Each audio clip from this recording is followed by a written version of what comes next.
যেকোনো কিছুর সাথে সাথে বানিয়ে খেলে এটার টেস্টটাই কত বছর যে হয়ে গেল এইভাবে একদম সাথে সাথে বানিয়ে খেলাম। আসসালামু আলাইকুম সবাইকে, কেমন আছেন সবাই?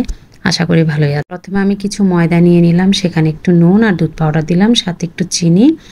আর এখানে হচ্ছে আমি এই চামচের 2 চামচের মতো তেল দিয়ে দিলাম। এখানে 2 কাপ ময়দা। তো এটার সাথে আমি একটু গরম পানি মিক্স করে নিচ্ছি। যেহেতু আমি এটার সাথে সাথে বানাবো এইজন্য একটু হালকা গরম, প্রথমে একটু বেশি গরম দিলাম, তারপর একটু দিলাম কুসুম গরম। আমি সবসময় পরোটা বানিয়ে ফ্রিজে রেখে দিই। আমি পরোটা বানিয়ে ফ্রিজে রাখলেও আমি যখন এটা ভাজতে নিই একদম ফুলে টুবুটুবু হয়ে যায়। আমাকে বেশ কয়েকজন প্রশ্ন করেছেন, বলেছেন যে আপু পরোটার ডোটা কিভাবে তৈরি করেন? তো সেটার জন্যই আজকে ডোটা বানিয়ে দেখালাম। এটা হচ্ছে শুক্রবার সকালে। তো অনেকদিন পরোটা বানানো হয় না, রুটিটা তো সবসময় বানানো হয়। আর অনেক দিন হয়ে গেল সকালবেলা এভাবে তরতাজা বানিয়ে পরোটা রুটি কখন যে খেয়েছি মনেই নেই। দুনিয়ার এই ব্যস্ততার বেড়াজালে পড়ে নিজের খাওয়া দাওয়া পছন্দ অপছন্দ সব কিছু ধামাচাপা পড়ে গেছে। আমার মাকে যখন বলতাম যে একটু পরোটা খাবো, তখন আমার মা ঘি দিয়ে পরোটা বানাতো। পরোটা বানাতে গেলে আমার ওই ঘিয়ের পরোটা মনে পড়ে যায়। আমার আজকে পরোটা নেই, সেজন্য এভাবে বানাচ্ছি। প্রথমে বেলে নিলাম। এটা আমি 10 মিনিটের মতো রেখেছি ডোটা মেখে রাখার পর। যেহেতু আমি এখন বানিয়ে নিব, আমার হাতে সময় কম। বেলে সেখানে আমি একটু তেল দিয়ে এরপর দিয়ে দিলাম হচ্ছে একটু মানে ময়দার গুঁড়া দিয়ে দিয়েছি। তাহলে হবে কি, আপনি যখন ভাজতে নেবেন পরতটা ঠিক থাকবে। 3টা পরত হয়ে পরোটাটা ভাজা হবে। আসলে সবসময় ইচ্ছে করে এভাবে সকাল সকাল একদম বানিয়ে সবকিছু গরম গরম খাই। এই সৌভাগ্য কি আর আছে? আসলে সবকিছু যখন একা করতে হয় তখন ওভাবে আর নিজে একা একা বানিয়ে খাওয়ার সময়টা হয় না। বাচ্চাদের স্কুল থাকে, ছেলের স্কুল থাকে, এই জন্য আমি সবসময় বানিয়ে রাখি। আজকেও শুক্রবার, আজকেও মেয়ের কোচিং আছে। আমি খুব তাড়াহুড়ো করছিলাম। তো শুক্রবারে যতই চাই না কেন একটু তাড়াতাড়ি উঠতে, কেন জানি আমি পারিই না। ইচ্ছে করে তার একটু ঘুমা আর একটু ঘুমাই।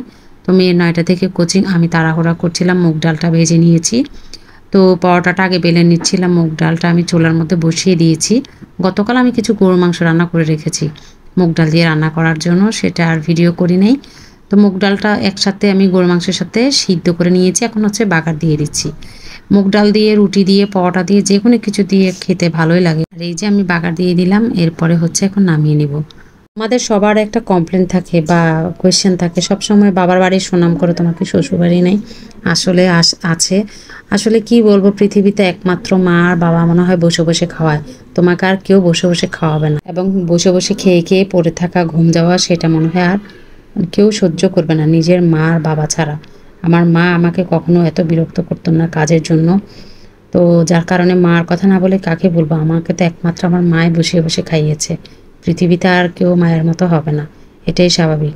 আমি যদি কাজ না করি, মানুষকে গিয়ে তো বলে বেড়াই নাই যে আমার মেয়েটা একদম কাজ করে না, কিছু করে না। তো 10টা পর্যন্ত শুয়ে থাকলেও মা বলে না কখনো কাউকে আমার মেয়েটা 10টা পর্যন্ত ঘুমায়। একটা মেয়ে বাবার বাড়িতে রাজকন্যার মতো থাকলেও পরে সেটা আর আসলে থাকে না। যেটাই হোক, আল্লাহ যেমনটা রেখেছে ভালো আছি।